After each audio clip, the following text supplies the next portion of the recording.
მისთვის პირველივე კითხვა მინდა გკითხოთ იმ შეიძლება ის თქვენ პირდაპირ არ გეხებათ, მაგრამ რადგანაც კოალიციის წევრი ხართ, ალბათ საქმის კურსში იქნებით ხვალინდელ პოლიტიკურ პრეზენტაციაზე, რაც უნდა გაიმართოს ბატონ ბიძინა ივანიშვილის პარტიაზე გულისხმობ.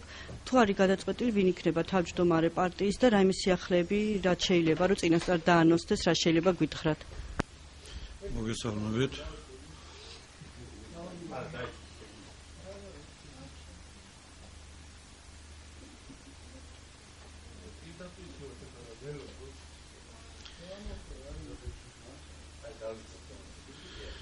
მოგესალმებით. ჩვენი კოალიციის კიდევ ერთი პარტიის საკუთრივ ბიძინა ივანიშვილის პარტიის დაფუძნება იქნება ხვალ. ბუნებრივია ჩვენთვის მთელი კოალიციისთვის ძალიან მნიშვნელოვანი მოვლენა, რადგან კოალიციის ლიდერის პარტია ფუძდება და ამ პარტიას ეკნება განსაკუთრებული მნიშვნელობა, წონაც ჩვენს კოალიციაში, რაც შეეხება შიდა სტრუქტურებს, პარტნიორების თანამდებობის პირებს, ამის თაობაზე მე ვერაფერს მოგახსენებთ, ეს ხვალ გაჟღერდება და ეს სრულიად ბუნებრივი და გასაგებია. თუ შეიძლება გითხრათ, ვინმე მესმის რომ შეიძლება სურპრიზისთვის გაქვთ შემონახული, მაგრამ თუ შეიძლება თქვათ, თუ იქნებიან იქ ვიღაც ცნობილი სახეები მოწვეულები, გარდა პოლიტიკური პარტნიორების. ვერ გეტყვით, ჩვენ არა ვართ ბუნებრივი ახლა საორგანიზაციო საქმეებში ჩართული, ამიტომ დაველოდოთ ხვალინდელ დღეს. ძირითადი ბირთვი ივანიშვილის პარტიისა, მისი საინიციატივო ჯგუფის სახით ცნობილი არის, იქნება მთელი საქართველოდან წარმომადგენლები, ამიტომ ნახავთ ხვალ, მე ვფიქრობ, ძლიერი შემადგენლობის პოლიტიკური პარტია ჩამოყალიბდება. ბატონ დავით, რამდენჯერმე მიუხედავად იმისა, რომ რამდენჯერმე იყო დაანონსებული თანასწორ უფლებიანობა თვითონ კოალიციის შიგნით, ბიძინა ივანიშვილის პარტია რამდენად შეიძლება იყოს უფრო, ესე რომ ვთქვათ, უპირატეს დომინანტ მდგომარეობაში, იქიდან გამომდინარე, რომ მე ვგულისხმობ ძირითადად საარჩევნო კვოტებს და აქვე გკითხავთ, რომ ძალიან ხშირად მომხდარა ოპოზიციაში გაერთიანება, რომელიც შემდეგ დაშლილა ხშირ შემთხვევაში არჩევნებამდე ან არჩევნების მერე მალევე. რა იძლევა იმის გარანტიას, რომ ეს კოალიცია იქნება ესე იგი გაუძლებს აი ასეთ რღვევებს. კოალიცია ებრძვის გამარჯვებისთვის და ბუნებრივია კოალიციის თითოეული შემადგენლის ინტერესია, რომ არჩევნებში წარმატების შემდეგ აიღოს პასუხისმგებლობა ქვეყნის მართვას. ამიტომ мотивация, წმინდა პოლიტიკური мотивация, რომ კოალიცია შენარჩუნდეს არჩევნების შემდეგ მაღალია, იმიტომ რომ ჩვენ ვაპირებთ ქვეყნის მართვას. ბატონ დავით, ბიძინა ივანიშვილმა ერთ-ერთ ბოლო ბრიფინგზე განაცხადა, რომ ამ ხნის მანძილზე დაკავებული იყო მიხეილ სააკაშვილის და მისი მთავრობის ლუსტრირებით. რეალურად მაინტერესებს ხვალიდან, როდესაც პარტია შეიქმნება, იგივე ხაზს გაატარებს თუ უფრო რადიკალური იქნება კოალიცია თქვენი ჩათვლით? მე ვფიქრობ, ძალიან კარგად და გეგმაზომიერად მუშაობს ჩვენი კოალიცია. ბიძინა ივანიშვილმა როცა შარშან ოქტომბერში საჯაროდ განაცხადა, რომ ის პოლიტიკაში აპირებს ჩართვას და იბრძოლებს ხელისუფლებისთვის, შექმნის პარტია, შექმნის კოალიციას. ამ ხნის განმავლობაში ჩვენ ძალიან ბევრი ვიმუშავეთ უკვე. საქართველოს პოლიტიკურ ისტორიაში მე ვერ ვიხსენებ ისეთ პერიოდს, როცა ოპოზიციური გაერთიანება არჩევნებამდე ერთი წლით ადრე ასე გეგმაზომიერად ემზადებოდეს არჩევნებისთვის. არის ბევრი ეტაპი. ამ 6 თვის განმავლობაში ჩვენ ბევრი რამ უკვე გავაკეთეთ, პრაქტიკულად დამთავრებულია კოალიციის სტრუქტურების მშენებლობა მთელი ქვეყნის მასშტაბით, როგორც ცენტრში, ისე რეგიონებში, ქალაქებში, რაიონებში, უახლოეს დღეებში ის რამდენიმე ოფისი, რაც გასახსნელია, ესეც გაიხსნება და მთლიანად მთელს ქვეყანას ჩვენ დავფარავთ, ამიტომ მიზანმიმართული, ეტაპობრივი, აწონილ-დაწონილი მუშაობა მიმდინარეობს. ჩვენ დიდი უპირატესობა მოვიპოვეთ საერთაშორისო ასპარეზზეც თუ აქამდე სააკაშვილი ექსკლუზიურად ურთიერთობდა ვაშინგტონთან, ბრიუსელთან, ევროპის სხვა დედაქალაქებთან, ახლა ასე არ არის.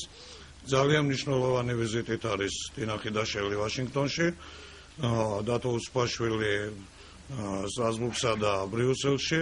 უამრავი მნიშვნელოვანი შეხვედრა უკვე შედგა და შედგება.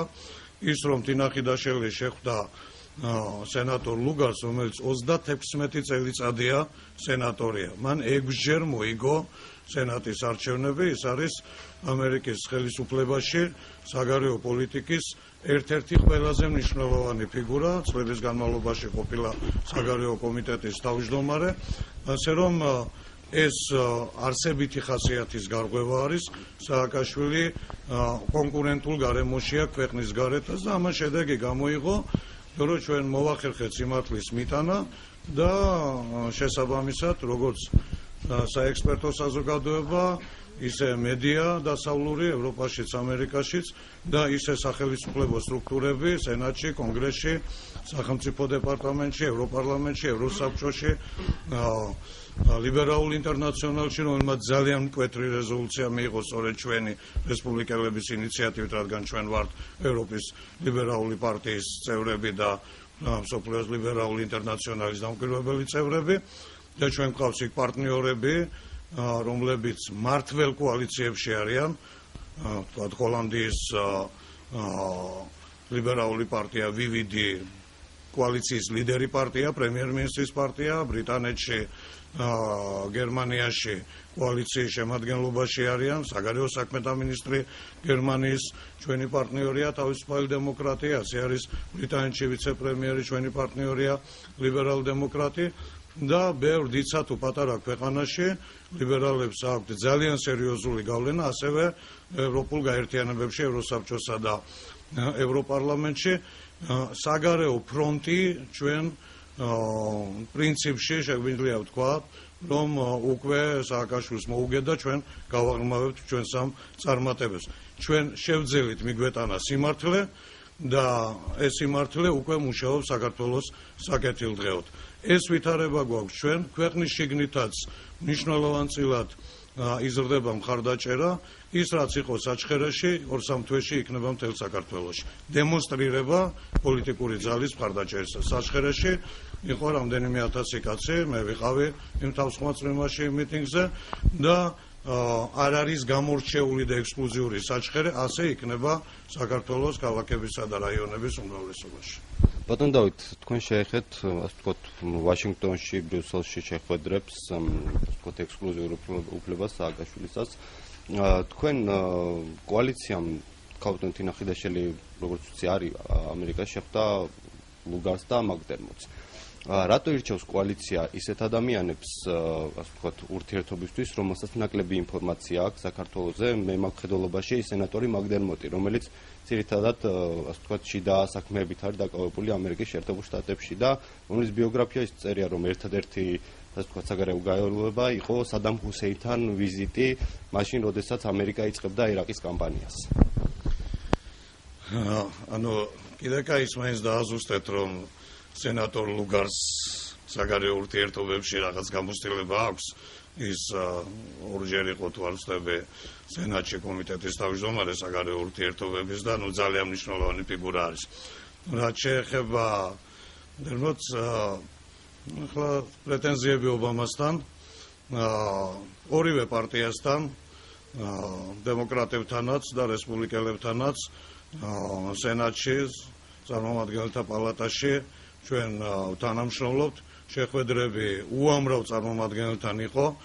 ამ ვიზიტის დროსაც პირველი შეხვედრა თინა ხიდაშვილს ჰქონდა ბატონ მელიასთან, რომელიც სახელმწიფო დეპარტამენტში ყველაზე უფრო მაღალი რანგის თანამდებობის პირია ჩვენს რეგიონზე და უშუალოდ საქართველოზე პასუხისმგებელია. ასე რომ ყველა ის შეხვედრა პოლიტიკოსებთან, ხელისუფლების წარმომადგენლებთან, ოპოზიციის წარმომადგენლებთან, პოლიტოლოგებთან არის ძალიან მნიშვნელოვანი, სერიოზული და ამ შედეგები გამოიღო უკვე.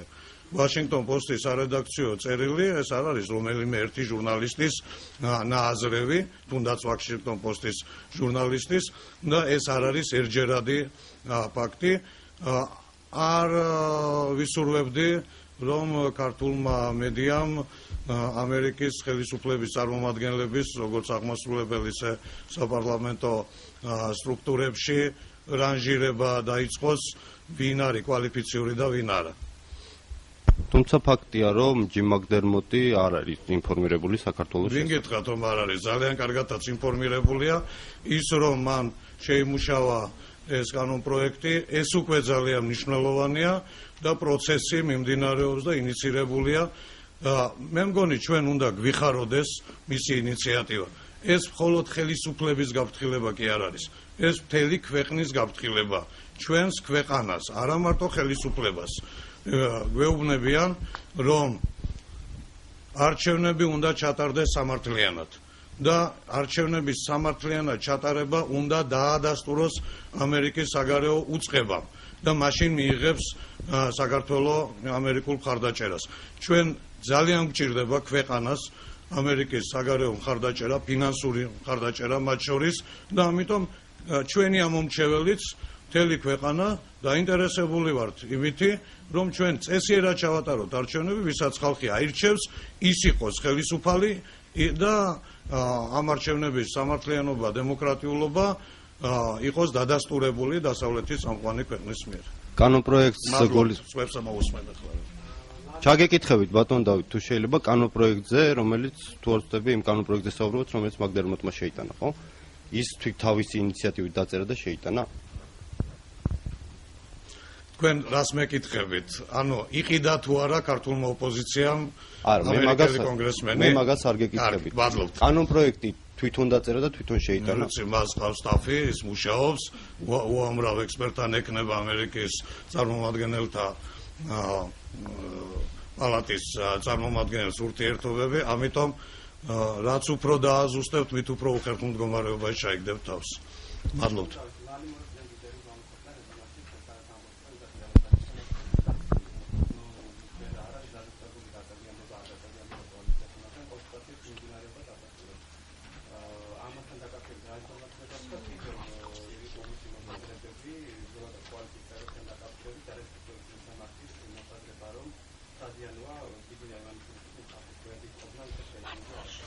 ვინ ამბობს ამას?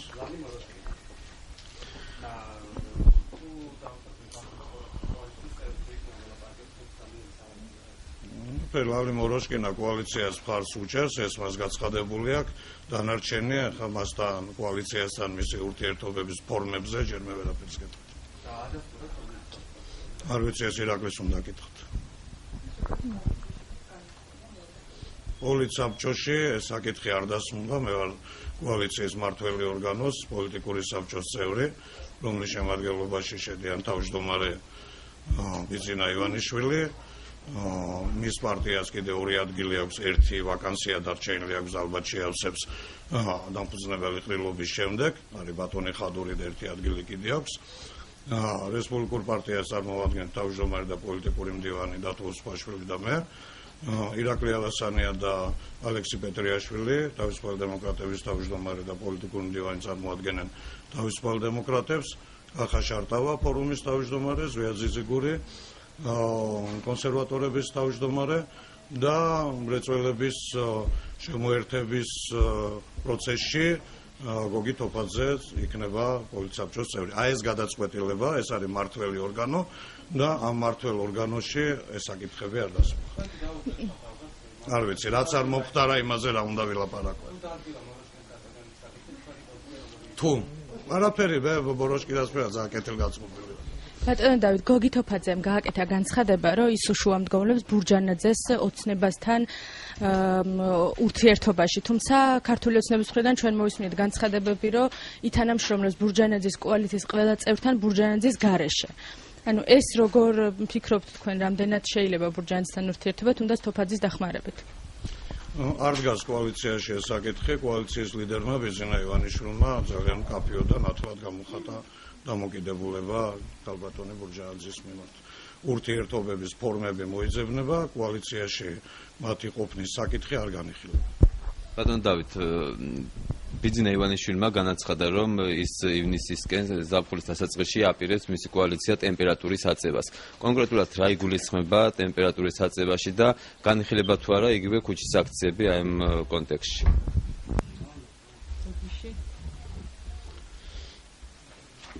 ჩვენ ვემზადებით არჩევნებში გასამარჯვებლად. ყველა კანონიერ გზას გამოვიყენებთ ამისთვის, მაგრამ პედალირება ქუჩის აქციებზე ეს არ არის კოალიციის მთავარი ამოცანა. შეგახსენებთ იმასაც, რომ როგორც ზვიად გამსახურდია თავის დროზე 90 წელს, ისე მიხეილ სააკაშვილმა 2003 წელს გარკვეული დოზით როგორც ინსტრუმენტი აქციების, მიტინგების დაუშვა და გამოიყენა, მაგრამ ძირითადი სამზადისი იყო არჩევნებისთვის და როგორც 90 წელს, ისე 2003 წელს ჩვენ არჩევნებში გავიმარჯვეთ. ქართულმა ოპოზიციამ გაიმარჯვა არჩევნებში. ბალბამაგიდან 90 წელს, სააკაშვილის რესპუბლიკელების და კონსერვატორების ბლოკმა 2003 წელს.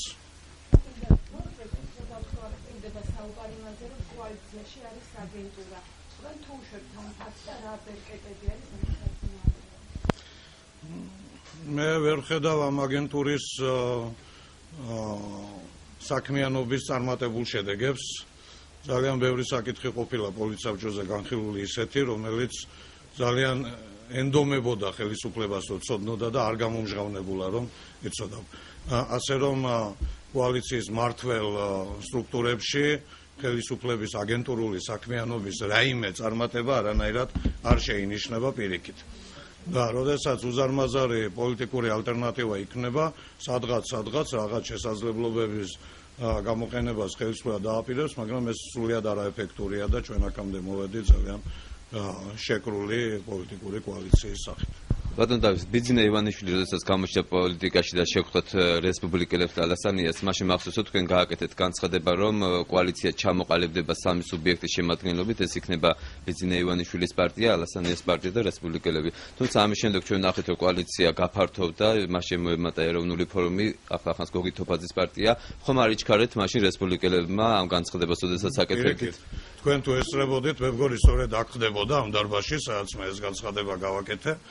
მე ვთქვი, რომ ჩვენ შევთანხმდით იმაზე, რომ ივანიშვილის პარტია, რომელიც მომავალში ჩამოყალიბდებოდა, რესპუბლიკელები და თავისუფალი დემოკრატები ნამდვილად ვიქნებოდით კოალიციაში და ერთობლივად მივიღებდით გადაწყვეტილებას კოალიციის გაფართოებაზე. აი ეს ორნაწილიანი განცხადება იყო, აქაც ვილაპარაკე, მახსოვს დათო პაიჭაძის გადაცემაში სწორედ ეს ვთქვი და პროგნოზი კი არ გამართდა ჩემი, რაზეც მაშინ შევთანხმდით, იმის შესაბამისად ვიმუშავეთ და კოალიციის ყველა სუბიექტმა ხელი შეუწყო კოალიციის გაფართოებას, მიმდინარეობდა კონსულტაციები ეროვნულ ფორუმთან, დათო უსუპაშვილი და ირაკლი ალასანია აწარმოებდნენ ამ კონსულტაციებს. ჩვენ ძალიან შეუწყეთ ხელი კონსერვატორების ხალხის პარტიის ყოფნას კოალიციაში და აი ბიძინა ივანიშვილის ინიციატივით მოხდა რეწველების კოალიციაში შემოსვლის პროცესი. ასე რომ რა თქმა უნდა ბიძინა ივანიშვილი არის გამოკვეთილი ლიდერი კოალიციის, რეიტინგი არის ბიძინა ივანიშვილის, ნდობა არის ბიძინა ივანიშვილის მიმართ და ჩვენ ის პირველივე დღეს ვაღიარეთ ამ სამომავლო კოალიციის ლიდერად. ამასთანავე ბიძინა ივანიშვილი ძალიან ნათლად აქვს გააზრებული და ასეც მოქმედებს, რომ გამოცდილი პოლიტიკური სტრუქტურები არის აუცილებელი საარჩევნო პოლიტიკური მანქანის ასაწყობად მთელს ქვეყანაში, რეგიონებში, არა მხოლოდ თბილისში, პოლიტიკური აქტიური კამპანიის ჩასატარებლად. შესაბამისი ფიგურები არის საჭირო იმისთვის, რომ მთელი ქვეყანა დავფაროთ, ყველა რეგიონულ ცენტრში იყოს პოლიტიკური ორიენტირი, ბიძინა ივანიშვილის კოალიციისა და ამიტომ აი ეს სისტემა შეიქმნა ივანიშვილის შესაძლებლობები ნდობა მის მიმართ, მისი რეიტინგი, მისი უნარი, მისი წარმატებული გამოცდილება და პოლიტიკური პარტიები, ძველებიც, ახლებიც, აი ყველა ერთად შეიქმნა, ყველა ერთად გაერთიანდა კოალიციაში და პრაქტიკულად სრულიად ნათელი არის, რომ ქართული დემოკრატიული პოლიტიკური სპექტრი თლიანად არის გაერთიანებული დღეს კოალიციაში და ეს არის ერთადერთი ალტერნატივა, რომელიც იბრძვის გამარჯვებისთვის. და მრეწველების შემოერთებამ კიდევ უფრო მეტი კითხვები გააჩინა ქართული ოცნების საგარეო კურსთან დაკავშირებით, იმიტომ რომ ბატონ გოგი არ მალავს, რომ ის წინააღმდეგია საქართველოს ნატოში ინტეგრაციის. როდესაც ამორჩეველი მივა საარჩევნო ყოფთან და გადაწყვეტილი აქვს მას, რომ ქართულ ოცნებას დაუჭიროს ხარი.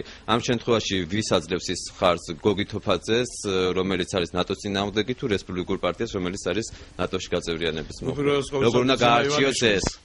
არც გოგი თოფაძე და არც რესპუბლიკელები ამორჩევლების ისე როგორც ნებისმიერი სხვა სუბიექტი კოალიციის ამორჩევლების პირველი ორიენტირი არ არის. პირველი ორიენტირი არის ბიძინა ივანიშვილი. რაც შეეხება ნატოსთან დაკავშირებულ საკითხებს. კოალიცია როცა 4 სუბიექტიანი იყო, ბიძინა ივანიშვილის ქართული ოცნება დემოკრატიული საქართველოს რესპუბლიკური პარტია, თავისუფალი დემოკრატები, ეროვნული ფორუმი. აი ამ 4 პარტიის ხელმოწერით გამოქვეყნებულია კოალიციის დეკლარაცია, სადაც ნათლად წერია, რომ ჩვენი არჩევანი არის ევროატლანტიკურ სივრცეში, ნატოში შესვლა და გაერთიანება. ნებისმიერი სუბიექტი, რომელიც უერთდება კოალიციას, უერთდება ამ დეკლარაციას და უერთდება კოალიციის მიერ გამოცხადებულ პოზიციებს.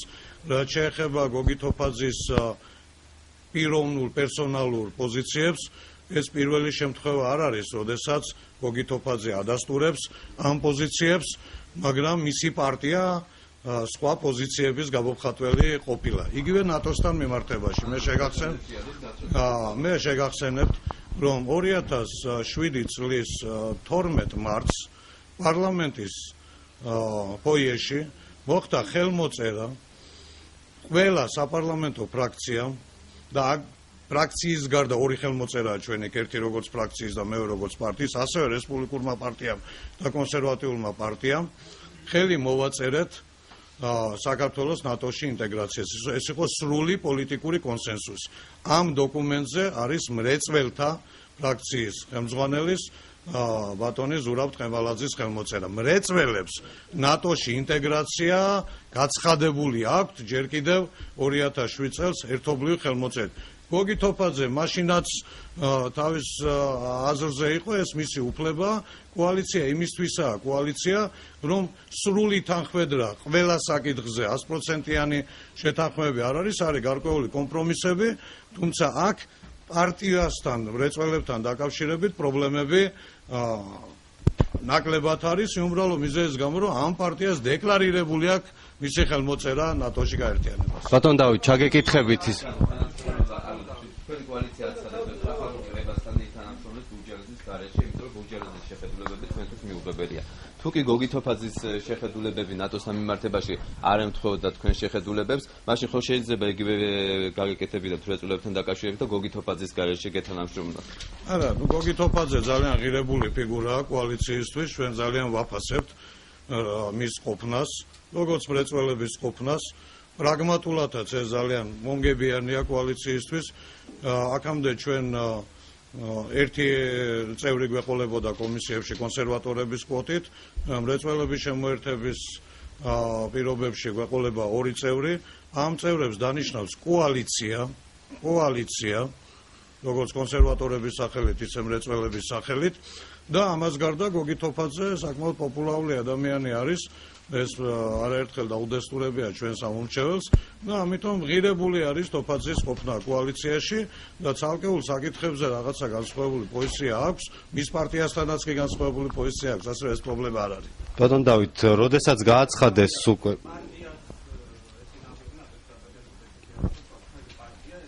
ეს მათია მე პირდაპირ გავიხსენე თარიღი 2007 წლის 12 მარტი. თუმცა ბატონმა ზურაბმა გაიხსენა. დავამთავრებ თუ შეიძლება, ბოდიში. 2007 წლის 12 მარტს მათ აქვთ ხელმოწერილი თუ მე რაიმე გადახედეს ნუ ეხლა მოუწევთ ისევ გადმოხედვა, იმიტომ რომ კოალიციის სადამფუძნებლო დოკუმენტი არსებობს და მასზე არის კოალიციაში შემავალი სუბიექტების ხელმოწერები. ბატონმა გოგიმ, როდესაც განაცხადა უკვე ოფიციალურად, როდესაც გადაწყდა ქართულ ოცნებაში მათი შემოერთება მრეწველების, მე ვკითხე ეს კითხვა, იმიტომ რომ ქალბატონმა თინამაც იგივე მითხრა, რომ გოგი თოფაძე აუცილებლად შემოერთდება ამ დეკლარაციას. როდესაც ბატონ გოგის ეს ვკითხე, რომ მოვაწერთ თუ არა ამ დეკლარაციას ხელს, მან გააკეთა ასეთი განცხადება, რომ მოვაწერთ, თუ აუცილებლობა იქნება ამის, მაგრამ ჩემი შენიშვნებით. ასეთივე შენიშვნებით, როგორც ბატონმა ზურაბმა აღნიშნა, 2009 წლის დეკლარაცია ოპოზიციის თუ არ ვცდები, უზენაეს სასამართლოსთან რომ გაკეთდა ეს დეკლარაცია, მაშინაც ჩავწერეთ ჩვენი პოზიცია ნატოსთან მიმართებაში. ანუ დიდი ხანია უკვე ეს პოზიცია ცნობილია მრეწველების, რომ ნატოს წინააღმდეგია მთელი პარტია. ვერ არის პარტია წინააღმდეგი, დოკუმენტზე აქვს 2007 ხელი მოწერილი, აგერ გაუცხადებია თქვენთან გოგი თოფაძესო ხელს მოაწეს და შენიშვნაც ეკნება. ნუ იყოს ეს შენიშვნაც, ეს არ არის პრობლემა. კოალიციას ევროპული და ევროატლანტიკური არჩევანი აქვს დეკლარირებული და არანაირად მრეწველების კოალიციაში შემოსვლის პროცესში არ დასმულა საკითხი, რომ რაიმე წერტილმძიმე ხო არ შევცვალოთ ჩვენს დეკლარაციაში. მადლობთ. ბატონ დავით. კოალიციაში შემოსვლა ნიშნავს კოალიციის სადამფუძნებლო დოკუმენტზე თანხმობას. ბატონ დავით, კიდევ ერთ კითხავთ, ბატონ გოგიმ ასეთი რამე თქვა, რომ ის აუცილებლად დასვავს ამ საკითხს, ნატოს საკითხს პირველივე პოლიტსაბჭოზე. ამ შემთხვევაში როგორი დამოკიდებულება? ჯერ არ დაუსვამს და პოლიტსაბჭო იქნება ერთგული მისი გადაწყვეტილების.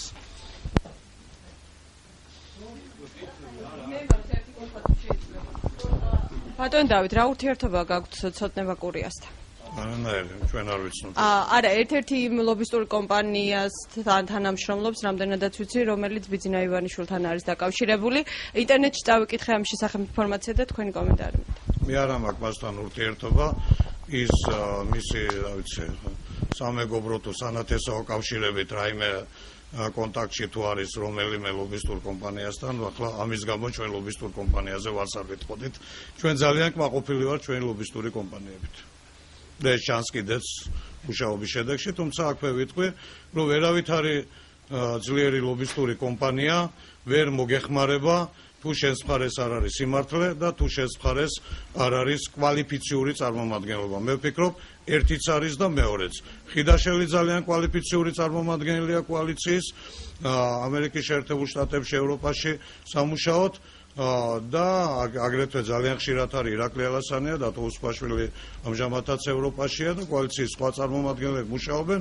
ჩვენ ძალიან ეფექტურად ვიყენებთ ლობისტური კომპანიების საქმიანობას, იმიტომ რომ სიმართლე და კვალიფიკაცია ჩვენს მხარეს არის. რეგიონებში დაასრულეთ უკვე ოფისების გახსნა თუ დღეს იხსნება ოფისი ხელვაჩაურში და რამდენიმე რაიონი არის დარჩენილი, სადაც ოფისები უნდა გაიხსნას. არის მოგეხსენებათ სპეციფიკურად რთული ოლქები, მაგრამ ჩვენ არც ერთის დატოვებას არ ვაპირებთ. ნუ ცოტა მეტი დრო დაჭირდება აი ამ რამდენიმე რაიონში ოფისის გახსნას. ჩვენ არ ვაპირებთ და უტოვოთ ხელისუფლებას საარჩევნო ურნად გამოგონილ ხმებად, არც ქვემო ქართლი და არც სამცხე ჯავახეთი. ჩვენ ყველგან ვიქნებით. ეს სტრუქტურულად ახალი ოფისები იქნება თუ თქვენი პარტიების ბაზაზე, ანუ თქვენი პარტიების, ანუ თქვენი რესურსით იქნება ეს ოფისები? ნაწილი არის ჩვენი პარტიების რესურსი, ნაწილი არის ბიძინა ივანიშვილის ახალი პარტიის ოფისი რესურსი. ბუნებრივია მოთხოვნილება ივანიშვილის პოლიტიკაში შემოსვლის შემდეგ ადამიანების გააქტიურებისა დედაქალაქშიც, რეგიონებშიც, სხვა რაიონში მნიშვნელოვნად გაიზარდა, ამიტომ ის პარტია, რომელიც კვალ დაფუძნდება, ბუნებრივია ძალიან მნიშვნელოვანი შემადგენელი ნაწილი ხდება ჩვენი კოალიციის. ლენტეხში გახსნილია, მესტიაში უახლოეს დღეებში. სხვა პარტიაზე რაბა როგორ გითხათ, არ ვიცი. მე მგონი საკმაოდ ბევრი ახალი სახე. მეშვიდე კითხვა არ მერვე თქვენი. კი ბატონო, მზადეთ. საჩხერეში იყო უდა ივანიშვილიც გამოჩნდა, ასე ვთქვათ, ბატონ ბიძინასთან ერთად. ხო არ არის, ასე ვთქვათ, პარტიის ახალი სახე? მე არ ვიცი ახლა კოალიციის პარტნიორი პარტიის შემადგენლობაზე ვერაფერს გეტყვით, გითხარით. არ ვიცი, თვალ ნახავთ. არა. ჯერ ეს გადაწყვეტილი არ არის არა მარტო ჩემთან მიმართებაში, არამედ ჯერ ვინ სად იქნება მაჟორიტარულ ოლქში და ვინ იქნება მაჟორიტარულ ოლქში და ვინ არ იქნება, ეს საკითხები ჯერ გადაწყვეტილი არ არის, თუმცა გარკვეული პროცედურები მიმდინარეობს იმის შესარჩევად, ვინ სად უკეთესი სასტარტო პირობების მქონე იქნება. ზოგან მოხდება შეთანხმებების გზით და რაც უფრო ბევრ ადგილას მოხერხდება შეთანხმება იმაზე, რომ ჩვენ გარკვეულ ინფორმაციას ვიღებთ ჩვენი რაიონული ორგანიზაციებიდან და თუ ისინი ერთობლივად გთანხმდებიან და გთავაზობენ კანდიდატურას, ეს პრიორიტეტულად განსახილველი იქნება. ბუნებრივია ჩვენ ვითვალისწინებთ იმ ადამიანების გავლენას, რეიტინგს, მათ მიმართ ნდობას ამა თუ იმ რაიონში, რომლებიც ახლა არ ცხოვრობენ იქ, მაგრამ წარმოშობით იქედან არიან ან რაიმე კავშირი აქვს, ესეც არის, მაგრამ ძირითადი შემადგენელი მაჟორიტარების ძირითადი შემადგენელი იქნება საზოგადოებრივად და პოლიტიკურად აქტიური ადამიანები.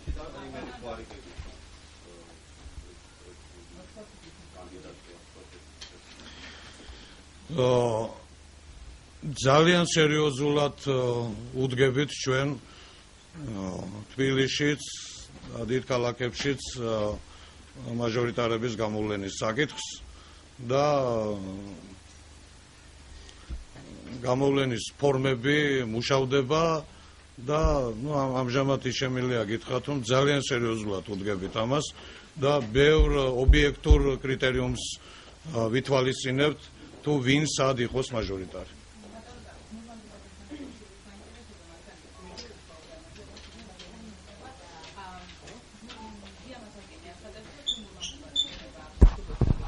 ქართული ოცნების სახებათუმში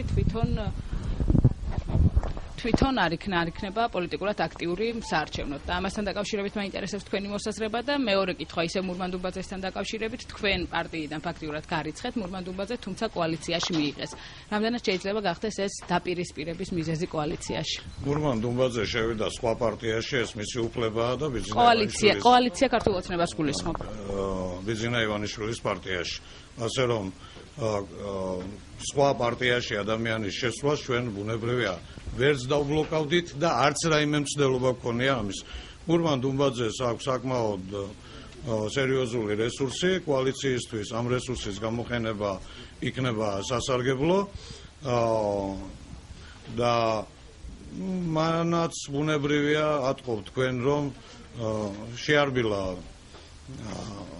რიტორიკა და თემატიკაც მან მისი პოლიტიკური ამოცანა გადაწყვეტა პრინციპში, შემოვიდა კოალიციაში და ამიტომ აღარ არის აქტუალური ამჟამად იმ თემებზე ლაპარაკი, 10-დან 7 კითხვა იქნებოდა აზიზიეს მეჩეთზე, ახლა რო აქტუალური იყოს და ამიტომ მე თვითონ არ ვიქნები ახლა მაგის მაპროვოცირებელი, მაგრამ ეს თემა დღეს არ არის აქტუალური. ჩვენ ვეძებთ შეხების წერტილებს, ჩვენ ურთიერთ კომპრომისების გზით მივდივართ, ერთმანეთის პოზიციებს ვითვალისწინებთ და ვის სადა აქვს რესურსი უკეთ გამოსაყენებლად, ის იქნება გამოყენებული. მასალკინთან დაკავშირებითაც თქვა, რომ არ იქნება პოლიტიკურად აქტიური, თუ დუმბაძე იქნება ქართული ოცნების სახე. ამ შემთხვევაში მასალკინმა თქვა, რომ რომელ პარტიაში იქნება დუმბაძე, ეს მისი პრობლემა არ არის.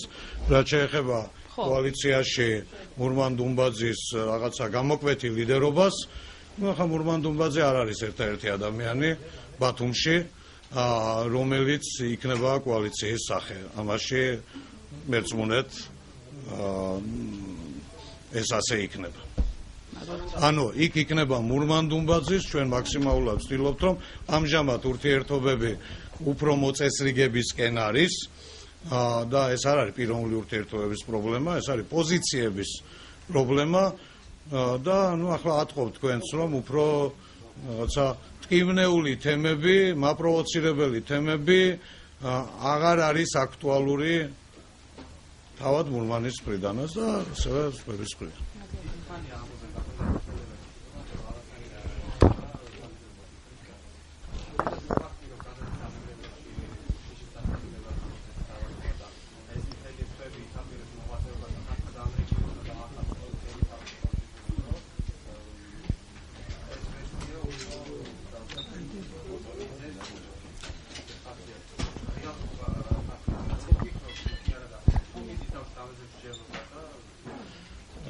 ირაკლი ალასანიას მხრიდან, როცა პოლიცაბჭოზე გაჟღერდა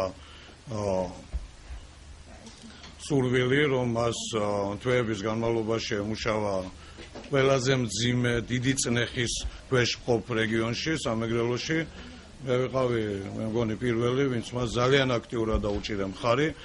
ირაკლი ალასანიას საქმიანობა, პოლიტიკური საარჩევნო საქმიანობა სამეგრელოში, ეს არის მეორე პოლიტიკური ფრონტის გახსნა. თავის დროზე ჩვენ ეს გამოცდილება გამოვიყენეთ, როცა 2003 წელს მე წავედი ბათუმში და ვაწარმოებდი ასან აბაშიძის მმართველობის პირობებში საარჩევნო კამპანიას ლოზუნგით ბათუმი აბაშიძის გარეშე. ესეც იყო მეორე პოლიტიკური ფრონტი, მაშინ მხოლოდ ჩვენი კოალიცია შევიდა აჭარაში პოლიტიკური კონკურენციის გასაწევად და იყო ძალიან დიდი და მძიმე დაპირისპირება და როგორც ძირითადმა ფრონტმა, ისე ამ მეორე ფრონტმა ჯამში მოიტანა ის წარმატება, რაც იყო 2003 წელს. ახლა ჩვენ კიდევ უფრო უკეთეს მდგომარეობა გვაქვს.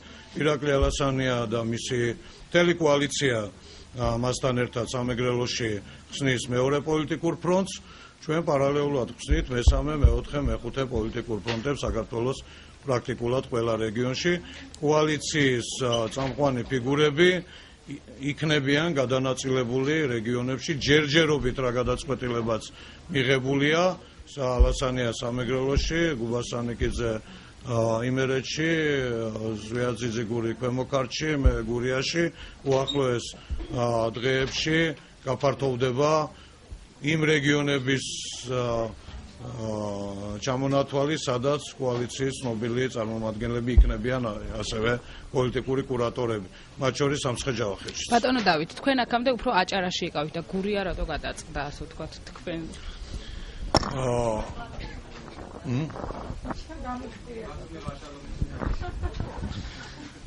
აქამდე ასე იყო კი 90 წლიდან მოყოლებული, ყველა პოლიტიკური წარმატება თუ ნაკლები წარმატება, ანუ ან პირველი ადგილი, ან მეორე ადგილი, სხვა ადგილი მე იქ არ ამიღია, ან პირველზე ვიყავი, ან მეორეზე ვიყავი, დაკავშირებული არის ჩემთან და რესპუბლიკურ პარტიასთან.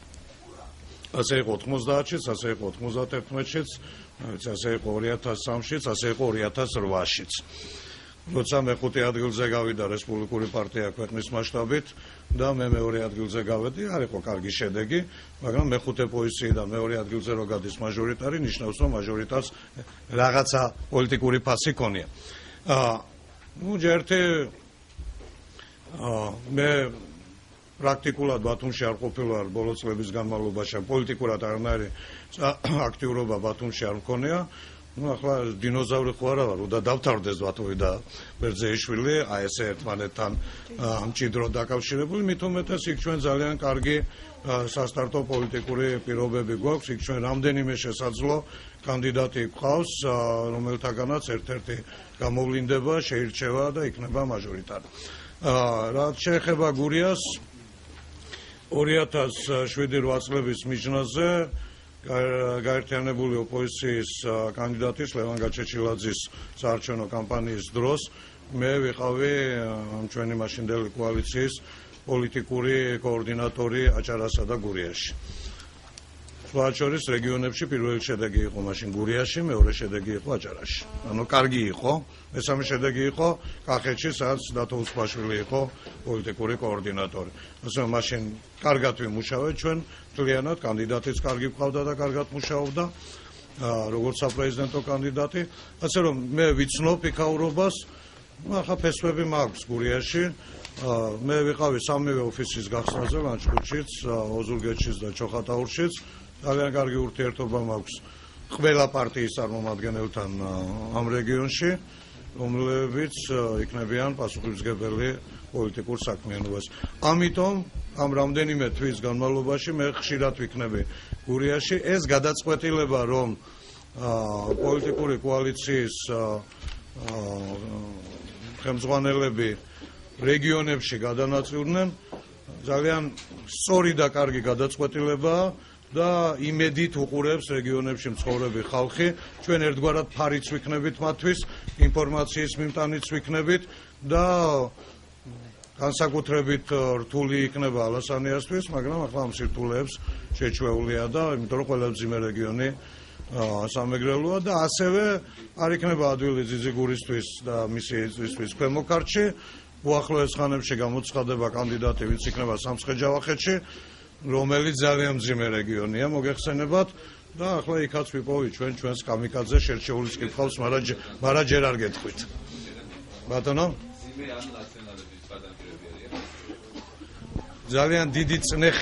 ძალიან დიდი წნეხია და ჩვეულებრივ ნებისმიერი ხელისუფლება ქვემო ქართლში და სამცხე-ჯავახეთში ხმების ბეღელია მათთვის, იმიტომ კი არა რომ ხარს უჭერენ, იმიტომ რომ იქ უკონტროლობა არის მაღალი.